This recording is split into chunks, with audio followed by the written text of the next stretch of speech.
But what happened? Every Romanian comes here, huh? All right, Eddie. It's been a while, man. You shaved your Romanians beard. are coming here. Do they All know that? right. All right. Let's do it, man. You ready, Eddie? Let's go for it. Yeah. What is, oh, Make a movie out of him.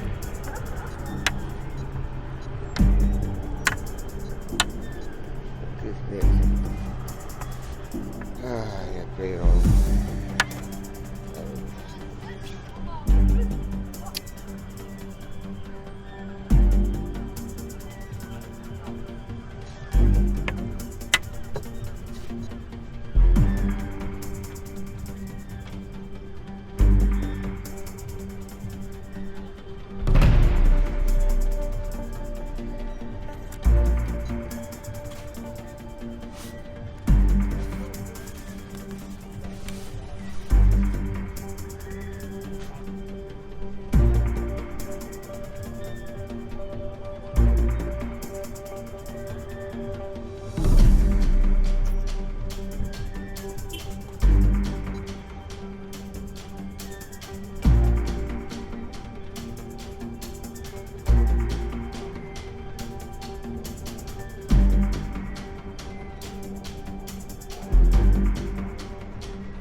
What's happening here? Give me free. What's this close? What you doing? Why you give me free?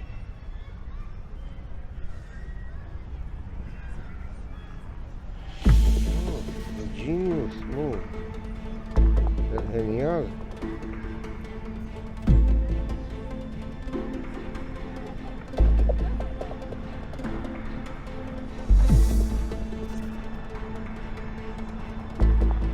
Free.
비비래.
Dang.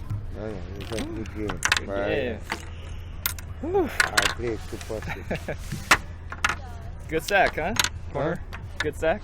Yeah, it was interesting. I just see it. Woo, Very 14-second difference. Man, you Yeah. and I play these really like exciting games, man. Huh? You and I Yeah. play like really exciting games, like time scramble games. Very nice. Hey guys, Brent here, and let's go over the game, see what we can learn from it. And before we do that, let's do the chess question of the day. And I'm curious, do you guys have like any rules that you've imposed on yourselves before you play chess to play better chess? Like for example, I've noticed that if I play chess right after I eat, like I play horrible. And my theory is that all the blood's going to my stomach to digest the food, so the blood's not going to my brain. So I usually tend to play like about an hour and a half or 2 hours after I eat, just to kind of play better chess. So wondering if you guys have any rules, your own kind of rules that you have for yourself, that you notice that you play better chess in, you know, those kind of conditions. So let's go over the game, see what we can learn from it. Alright, so here, this looks like a free pawn, but I have this sneaky sack here, so it's the pawn sacrifice plus the bishop sacrifice. And for those of you who don't know why, or who don't know this pattern,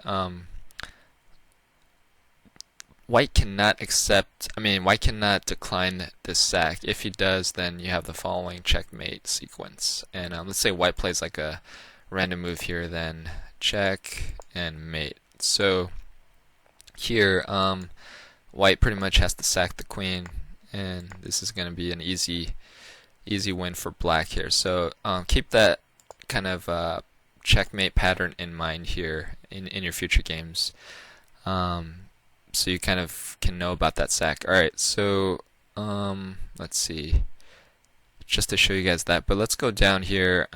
Eddie like played a really great defensive game here, and God, this is a total like this is like a back-to-back blunder here. I think we were both low on time, and here I took when obviously I should have just taken the bishop here. Probably would have been an easy win after that, but back-to-back blunders just goes to show you like you know, the pressure of time and how it kind of makes you blind, makes both players blind.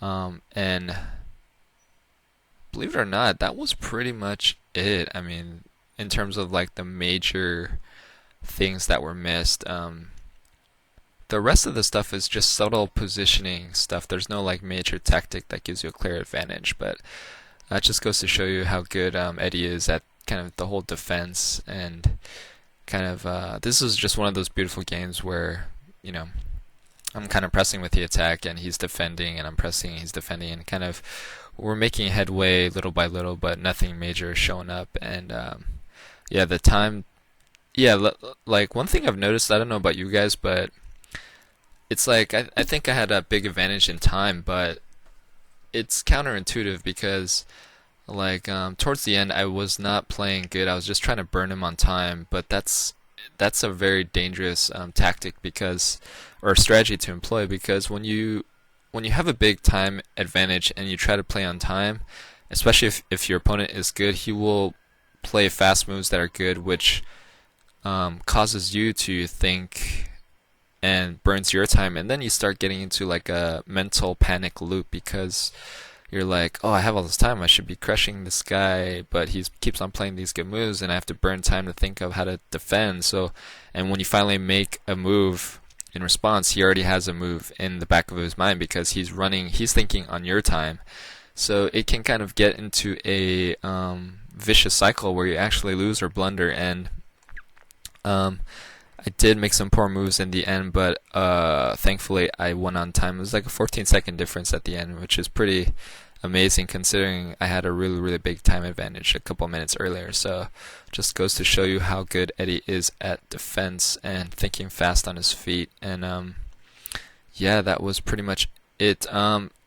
This game did not seem, well, there were no major tactics except for that, blunder, the back-to-back blunder. But this was a very, rich game in terms of the moves that both players made and the kind of reasonings behind them. I mean, at first glance, it doesn't seem like it, but so what I did was, for those of you who are Coffee Chess patrons, I did do a full game analysis of this game. It's on Patreon right now, so just log in and look at it. Check it out, and you will see kind of the reasonings and thoughts behind each of the players' moves, and kind of what they were thinking, kind of the future implications and all that. And I think that's the best way to learn chess, kind of move by move, figure out what the reasons were, and kind of use those criteria to help improve your own move orders or move choices. So if you're a patron, you can log in and check that out. If you're not, there's a video link in the description. There's a link in the video description below. Get a lot of cool stuff by becoming a Coffee Chess patron to help support the channel. You get analysis, full game analysis like this, access to the matchups people want to see, like Carlini versus Monster Mike, me versus the Grumpy Grandpa series. Oh, it's hilarious. And interviews, Q&As, and a lot more. And for those of you who can't become a patron, that's fine too. You can always support the channel by subscribing, hitting that bell notification, liking, sharing, and commenting. So hope you guys enjoyed the game. Hope you guys enjoyed the analysis, and thanks. I'll see you guys later.